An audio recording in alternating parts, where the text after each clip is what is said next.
here's your pointer. And stay here and over for the go all the way. And then just stay here and over for the camera.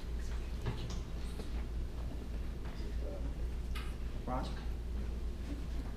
Then I work. No. Is it this one? Sorry, it's Okay.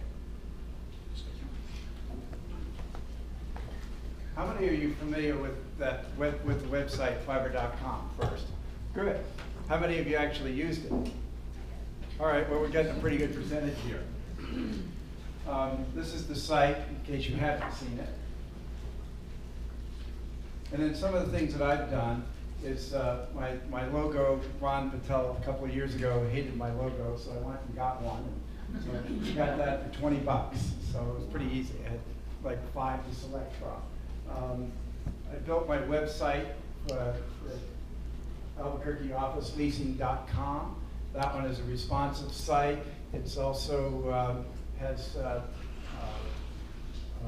the ability to collect names and email, drip, all of that kind of stuff. And I was able to get that done for $250. So it's a great way to get things done. Marketing videos, I've done those as well for listings. There's no reason why you can't do it for your business. It's like a 3-minute video, and I got that done for 60 bucks. How many of you use Excel, but you aren't really sure how to use it? Okay, I'm like that too. So there was this guy in Israel that I designed a macro for me because what I wanted in my direct mail campaign, I had 1,000 names. Well, I wanted to do 1/3 of those. So I had him design it so it took every 3rd name. And so that way I could just do that and it created a whole new website, a whole new spreadsheet, and then I had my template. And then I could take the next line down and get that 3rd and so on. So that way I had a random collection of names from my mailing list. But I don't know how to write a macro, and I'm not going to learn for 10 bucks. The one that I am going to show you is the building design and floor plans. I have a project down in Las Cruces that, let's see.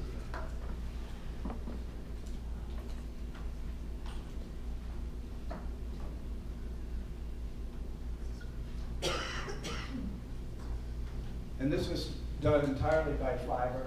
I had someone do a design of the building, just a picture. And then over time, I had, once we got all of that done, then I took it to a group that did videos, and then they did this outside fly around for me. And then another group did the interior for me. Now, if I had this done by an architect, it would probably run about 4,000 bucks. And I did this for 500. So it makes a big difference.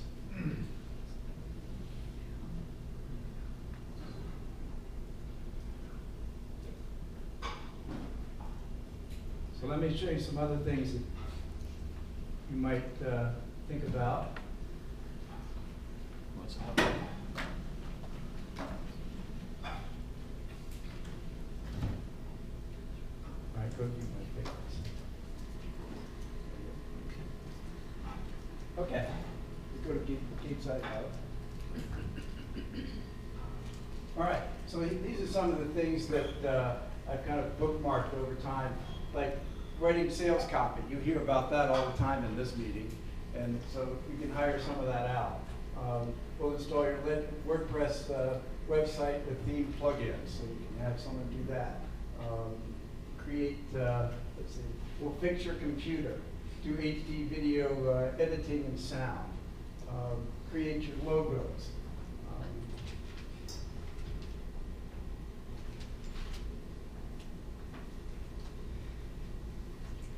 Let's see, whiteboard animation. I don't know if you remember a while back, Ron had done a whiteboard animation on things. So there's just a multitude of things. If you can get it through email or electronic transfer in some fashion, you can have Fiverr do it somewhere. And that's the reason why I use it a lot, because if I have some project and I'm stuck on it, I can send it off to Fiverr and get it completed. I've probably used them 30 times. So Richard, if someone has never been to Fiverr before, how do they start? Well, you first sign up, and originally that site was for anything for $5, but the projects got bigger and inflation happened. So it's more like a gig is $5 and it's in increments of that. But you can go on to Fiverr and then just kind of poke around there and you'll get ideas of how to use it. Okay. Would be my recommendation. Yes. Any questions? I'll just say, I know, because I'm a social media person and I have to do all kinds of stuff for it, and I've used it to help create the social media icons or little pictures with sayings and stuff on there. So for $5, somebody created 10 of them for me. So you can kind of try people out, and if your style matches with theirs, you can increase it. And so for $20, I could have 50 of them done. And you can try different people, but there's hundreds of people. You can look at their work, and it's a lot cheaper than trying to hire employees and different things. It's Exactly. when you're not Yeah, and I've used steady. it for a lot of similar things like that. For bigger jobs, I hire a specialist for it. But for little things that need done, I mean, I always try to calculate how much is my time worth. And if you can pay $5 to have something done that was going to take you an hour to do yourself, my time's worth more than $5 an hour. Stacy? Yeah, 2 questions. Just curious, have you looked at other sites like Elance or Upwork, and is there a comparative, this is better or worse, or if you have? I have used Elance. Elance is, they're beginning to merge together. Right. Fiverr used to be for only really tiny projects and Elance was for bigger ones. Right. And they've kind of blended together. And yes, I have used Elance and like them as well. I recommend them. So. I was gonna say, this looks simpler. When I went on those other sites. It is. You don't have to They're bid. pretty complicated. Yeah, you don't have to bid. They'll say this many gigs. Sometimes you can just ask, like for like the Excel macros. I just asked him what it would be. And then, my second question, have you flipped it the other way, where you're the vendor, who would you be in this role? You're the one that maybe you do projects for somebody. I have not done that, and I think it's quite viable. I've looked at how you do it. I just didn't have any skills I wanted to sell that way. Paul? I did a vendor once on it. I made a balloon animal video for a person, and Oh, cool. it was just, he says, this is what I want, and I filmed myself making a balloon animal, said what he wanted me to say, and he paid me, I think it was $40. Yes. I think my 2 favorite things about it are, one, if you're having them do any type of technology stuff, you can actually send them examples of things that you like so that they know, like, you're going to do websites. And 2, if you happen to be one of those people who only want to work with somebody like in the United States, or there's certain places you don't want to hire people, say you wanted all your people to be in the United States, you can actually tell them that, and that's all it'll actually sort it that way for you. Yeah, I've worked, it's easy to do, but I've done it from all over the world. So I've Pakistan and Israel and Greece and Vietnam and Pakistan. That's all I can remember. Spain. Well, sometimes you just want to know, like the sales copy, I probably want somebody who speaks English as their main Exactly, language. yes. Yep. Any other questions or thoughts? More questions? Great, so now go on to Fiverr. Thanks, Richard. Appreciate it.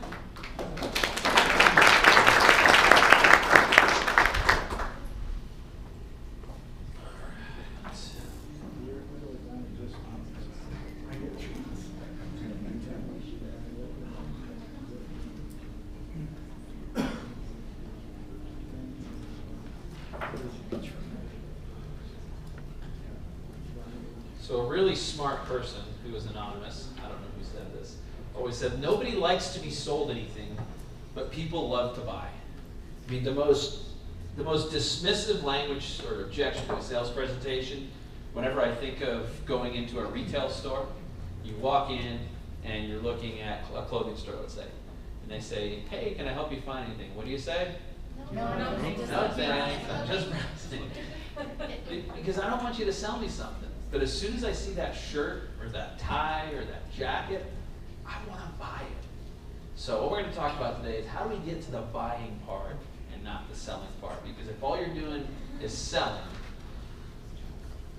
yes, you can sell stuff, but when people want to buy stuff, it comes across a lot easier.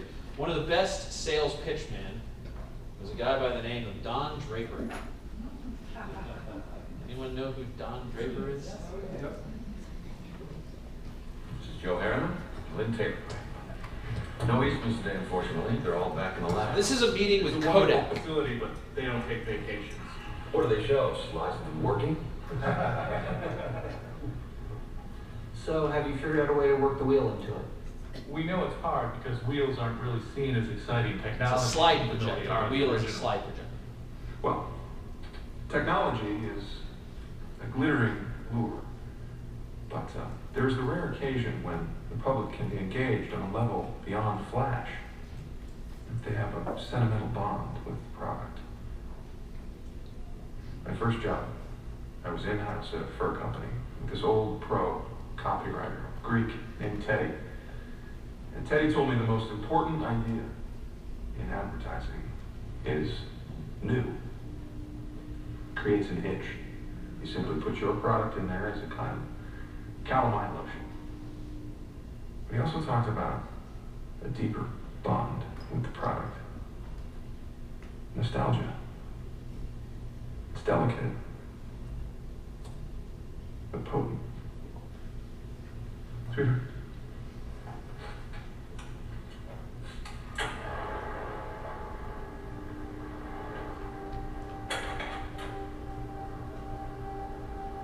Teddy told me that in Greek, nostalgia literally means the pain from an old wound.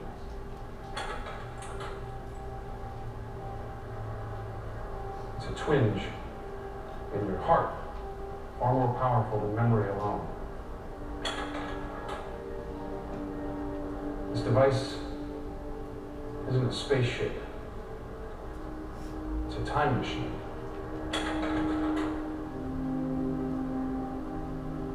Goes backwards and forwards.